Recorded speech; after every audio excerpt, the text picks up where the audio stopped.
क्या आपका घर हमेशा बिखरा-बिखरा रहता है, चाहे आप कितनी भी सफाई कर लें? क्या आपको पुरानी और गैर ज़रूरी चीज़ें फेंकने में दिक्कत होती है? क्या आप चाहते हैं कि आपका घर और दिमाग दोनों साफ और शांत रहें? अगर इन सवालों का जवाब हाँ है तो the life changing magic of tidying up किताब आपके लिए है। मारी कोंडो द्वारा लिखी गई यह किताब कौन मारी मेथड नामक एक अनोखी सफाई और आयोजन पद्धति को समझाती है। यहाँ सिर्फ सफाई के बारे में नहीं है, बल्कि जीवन में संतुलन और खुशहाली लाने का तरीका भी सिखाती है। इस किताब में बताया गया है कि अगर आप अपने घर को सही तरीके से साफ और व्यवस्थित करना सीख ले, तो आपका पूरा जीवन बदल सकता है। मारी कोंडो का मानना है कि हमारा भौतिक सामान हमारे मानसिक और भावनात्मक स्वास्थ्य को प्रभावित करता है। जब हम बेकार की चीजों से छुटकारा पा लेते हैं, तो हमारा दिमाग हल्का और खुश महसूस करता है। अगर कोई चीज़ आपको खुशी नहीं देती, तो उसे अपने जीवन से हटा दें। यही इस किताब का मूल संदेश है। अध्याय 1 कॉनमारी मेथड क्या है? मैरी कोंडो का कॉनमारी मेथड एक विशेष तकनीक है जिससे आप अपने घर को साफ सुथरा और व्यवस्थित रख सकते हैं। नंबर 1 सफाई को एक विशेष आयोजन की तरह देखें, ना कि एक रोजमर्रा की आदत। नंबर 2 सबसे पहले खुद से यह वादा करें कि आप अपने जीवन को व्यवस्थित करेंगे। नंबर 3 पहले चीज़ों को फेंकना सीखें, फिर उन्हें व्यवस्थित करें। नंबर 4 चीज़ों को श्रेणियों यानी कैटेगरी में विभाजित करके सफाई करें, ना कि स्थान यानी लोकेशन के हिसाब से। नंबर 5 उन चीज़ों को रखें जो आपको खुशी देती हैं, बाकी हटा दें। नंबर 6 हर चीज़ का अपना एक स्थान तय करें। इस पद्धति का मुख्य विचार है कि आप सिर्फ उन्हीं चीज़ों को अपने पास रखें जो आपको खुशी देती हैं और बाकी को जाने दें। अध्याय 2 चीजों को श्रेणियों यानी कैटेगरी में व्यवस्थित करना।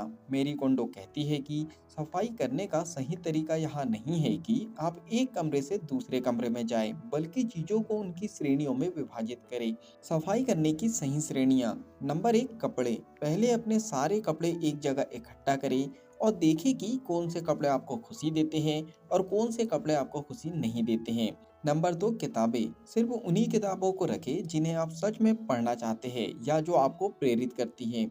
नंबर 3 कागजात यानी पेपर्स। बेकार बिल, पुराने कागज और गैर जरूरी फाइलें हटा दें। नंबर 4 छोटी छोटी चीज़ें। यहाँ वो सभी चीज़ें होती हैं जो घर में बिखरी रहती हैं, जैसे मेकअप, किचन के बर्तन, एसेसरीज आदि। नंबर 5 यादगार चीज़ें। पुरानी तस्वीरें, उपहार और यादों से जुड़ी चीजें। इनमें से सिर्फ उन्हीं को रखें जो आपको सच्ची खुशी देती है। इस क्रम को फॉलो करने से सफाई करना आसान हो जाता है।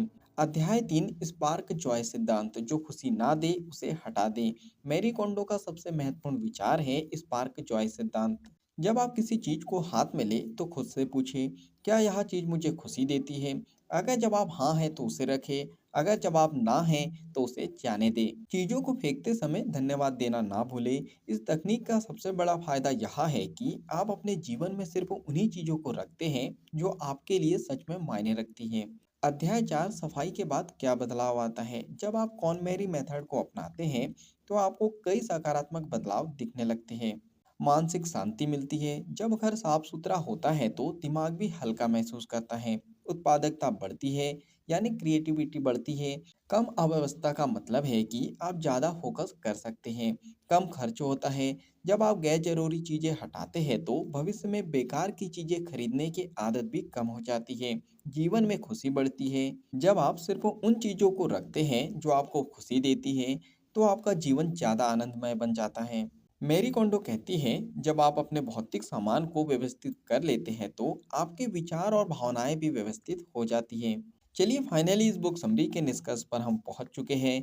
The life changing magic of tidying up सिर्फ एक सफाई करने की किताब नहीं है, बल्कि यह एक नया जीवन जीने की कला सिखाती है। सबसे जरूरी सीख, अपने आसपास की चीजों को न्यूनतम और व्यवस्थित रखें। जो चीजें आपको खुशी नहीं देती उन्हें हटा दे।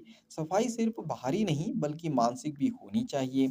अगर आप इस पद्धति को अपनाते हैं तो आपका घर ही नहीं बल्कि आपका पूरा जीवन बदल सकता है। अगर इस बुक समरी से आपने कुछ अच्छा सीखा है और इस बुक को आप पूरा पढ़ना चाहते हो, तो नीचे डिस्क्रिप्शन में लिंक दे दी गई है। उस लिंक पे जाके आप बुक को खरीद सकते हो और बुक को पूरा पढ़ सकते हो। अगर आपको ये बुक समरी पसंद आई हो तो आप वीडियो को लाइक कर सकते हो, कमेंट्स करके बता सकते हो कि इस बुक समरी से आपने क्या सीखा है और आगे क्या सीखना चाहते हो। इस बुक समरी को ज़्यादा से ज़्यादा लोगों तक के शेयर भी कर सकते हो, क्योंकि जब हम दूसरों की हेल्प करते हैं तो ये नेचर हमारी हेल्प करता है। अगर आप चाहते हो कि ऐसी ही वैल्यूएबल बुक समरी आपको रेगुलर मिलते रहें, तो जल्दी से चैनल को सब्सक्राइब कर लीजिए, बेल आइकन को दबा दीजिए ताकि जब भी ऐसी वैल्यूएबल बुक समरी आए, उसकी नोटिफिकेशन सबसे पहले आपको मिल जाए। बाकी हम लोग मिलेंगे नेक्स्ट बुक समरी में, इसी तरह हँसते हुए, मुस्कुराते हुए, लाइफ में आगे बढ़ते हुए, कुछ नया-नया सीखते हुए। जब तक के लिए thank you so much, bye bye and go for success.